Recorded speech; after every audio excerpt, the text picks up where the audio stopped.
Started this business. Steve Rocco was the starting World Industries and had persuaded Rodney not only to stay in skateboarding, but also invest in this new company.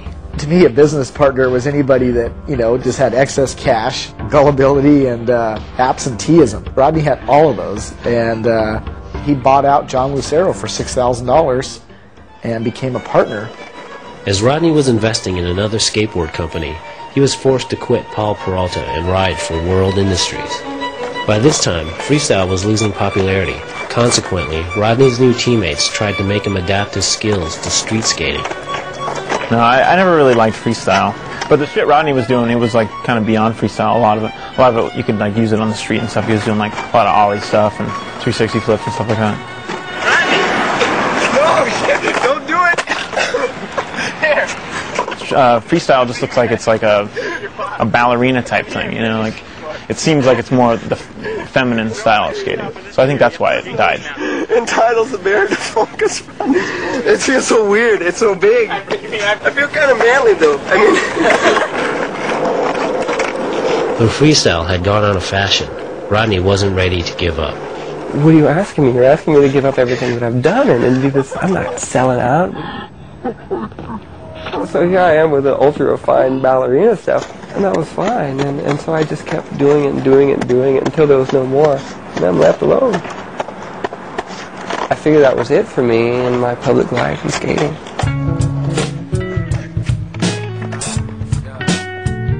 By 1990, Rodney's board was discontinued as freestyle died completely.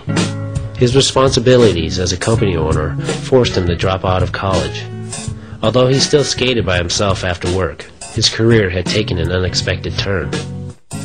And I went through this horrible period of being a company guy, which I never wanted to be, and being like a team manager guy, which I never wanted to be. After I got on, when I first went to the factory, he's like, the one who's walking around the warehouse and getting my boards and stuff. I'm tripping out like, man, this guy's a team manager? Like, this is Rodney Mullen. Rodney's formal upbringing had done little to prepare him for managing a team of unpredictable kids.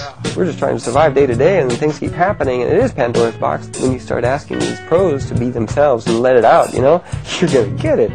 We were hell. All of us, all those kids that wilderness, she's blind, and we put Rodney through it. Seriously, I've never seen anybody look more stressed out than that. Like, just totally turn pale. Like, look how he wants to faint. And he's got to take care of these little monster kids, and he did a good job.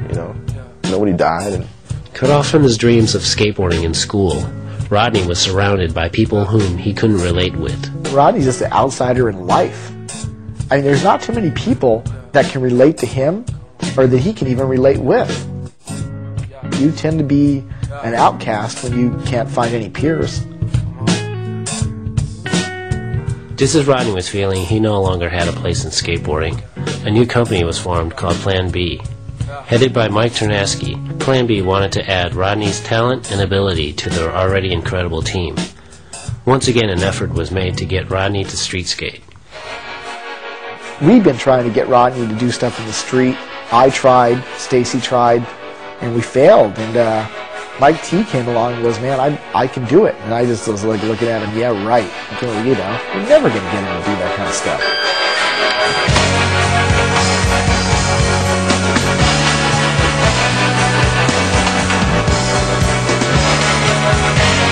I know Mike had a lot to do with pushing Rodney in a direction to want to progress. And it's like Mike, if he was going to say, hey Rodney, do this, he knew that inside of you wanted to do it. So what happened with Mike and Rodney was that he saw something in Rodney, and he made a couple comments, and I think he saw holy shit, he could really do this if he committed to it.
In 1994, Mike Ternasky was tragically killed in a car accident.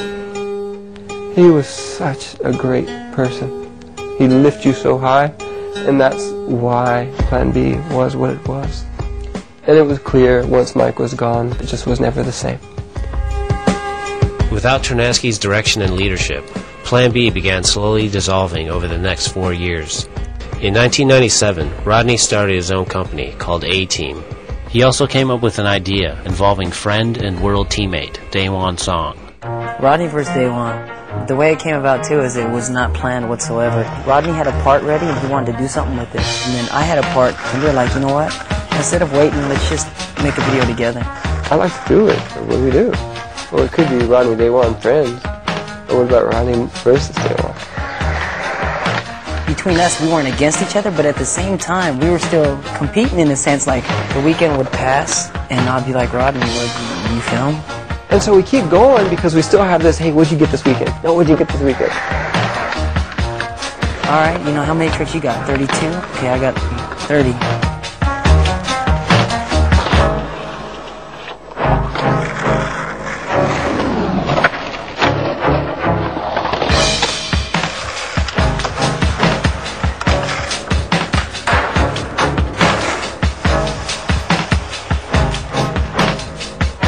After that first video, kids really believe it. Kids were like, oh yeah, I think Rodney's better.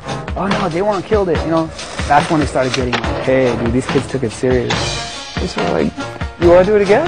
Sure, round 2. And then I was like, holy moly, what am I going to do? I'm going to look like an idiot. You did what over the weekend, Daewon? Oh my god. I'm dead. My career's over.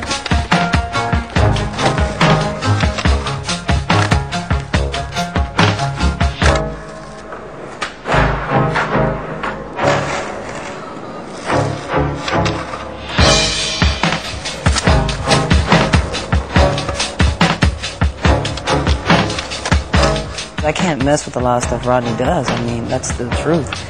But we do such different tricks that it bounces off each other, you know what I mean? Like, we fed off each other.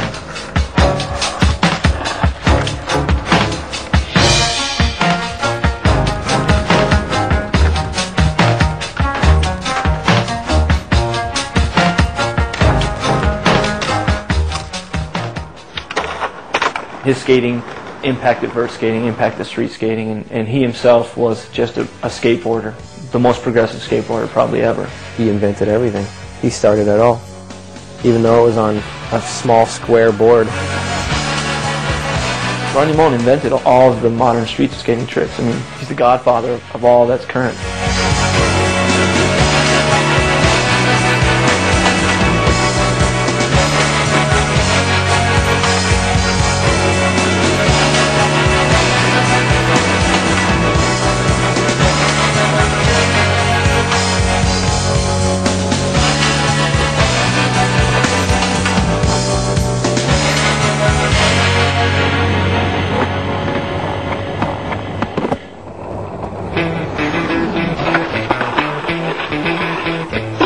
Golf made up the dark slide, jumping on the rail, you know, the caveman way, but Rodney was the first one to, like, that I've seen, like, ollie half flip to a dark slide and pull it, and he's done, like, who knows how many variations of it.